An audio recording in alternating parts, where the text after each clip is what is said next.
એક જ વાત, કચ્છ નહીં દેખા તો કુછ નહીં દેખા. એકવાર કચ્છ આવો, ફરો અને અમારા કચ્છના લોકોની મજા આવે.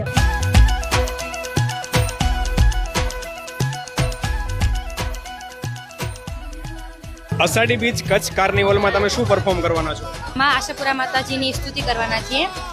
અને આ પરફોર્મ કરવા માટે તમે કેટલા દિવસથી તૈયારીઓ કરો છો? અમે લગભગ 15-20 દિવસથી તૈયારી કરી રહ્યા છીએ, કેમ કે માતાજીની સ્તુતિ છે એટલે અમે હાંડલા અને માતાજીનું આખું ગરબો લઈને આ પરફોર્મ કરવાના છીએ. લગભગ શાયદ આ જે ગરબો છે માતાજીનું મંદિર ટાઈપ અમે બનાવ્યું છે એ 2 થી 3 કિલોનો છે અને એ અમારી દીકરીઓ બધી લઈને કરવાની છે. વાહ, ખૂબ સરસ. અને કેટલા ઉત્સાહ છે તમારો અષાઢી બીજ એટલે આપણું કચ્છી નવું વર્ષ, તો એના માટે તમે કેટલા એક્સાઇટમેન્ટ છો? અમે કહી ના શકીએ એટલા ઉત્સાહ છીએ, કેમ કે 15-20 દિવસથી અમે તૈયારી કરી રહ્યા છીએ આજના દિવસ માટે. અને આજનો દિવસ આવી પણ ગયો છે અને અમારું પરફોર્મન્સ શાયદ થોડીક વારમાં ચાલુ થશે, તો અમે કહી ન શકતા એટલા ખુશ છીએ.